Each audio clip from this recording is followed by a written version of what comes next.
This boy, trying to evade the law after committing murder, decided to hide out in a temple and become a monk. Perhaps Buddha could forgive him, but the police sure wouldn't. On his first day at the temple, Ryan noticed something strange. There were animal entrails placed on a high platform. His master told him these were offerings to appease evil spirits. The villagers had a strong belief in ghosts and spirits. They thought that by properly serving these evil entities, they could escape poverty, get rich, and avoid misfortune. The master studied the night sky and determined there would be no moon that night. That's when the evil spirits would appear to enjoy the offerings. He solemnly warned Ryan not to wander around after dark. But someone who dared to kill his own father, how could he take these superstitions seriously? When night fell, Ryan's stomach was growling with hunger. In search of something to eat, he rummaged through the altar and found a pack of instant noodles. He started a fire and began cooking them. A senior monk saw this and urged him to put everything back, or it would attract evil spirits. But Ryan wouldn't listen and even got into an argument with him.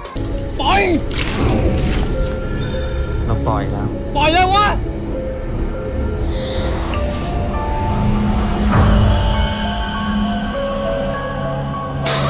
The sight of the soup bowl suspended in midair made Ryan's conviction waver slightly, but in the end, hunger won out over fear. He returned to the altar. Suddenly, a bizarre ghost appeared behind it. Ryan was terrified. Just as he was about to quietly slip away, the altar collapsed with a crash. Ryan couldn't take it anymore. He spun around and ran back to his room as fast as he could, burying his head under the covers. But the ghost followed him there. The windows all around shook violently as if the cabin was being torn apart. Ryan could only hide like a turtle, trembling with his head tucked away. He shook until the next day. The senior monk came to find him again, and only then did Ryan realize it was light out. The monks discovered the collapsed altar a terrible omen. Once the altar falls, the spirits will be reborn into the cycle of reincarnation. A new sinner would have to atone for their crimes. The master knew Ryan had caused a disaster, so he had the senior monk take Ryan to a mountain cave where he could repent by facing the wall and reflecting on his misdeeds. He hoped this would help Ryan avoid being haunted by the spirits. Before leaving, the senior monk gave Ryan a sutra and told him that no matter what happened next, it was all an illusion. He mustn't pay attention to it, and definitely shouldn't leave without permission. As Ryan was reciting the sutra, a look of fear suddenly appeared on his face. Images of his father's death kept flashing through his mind.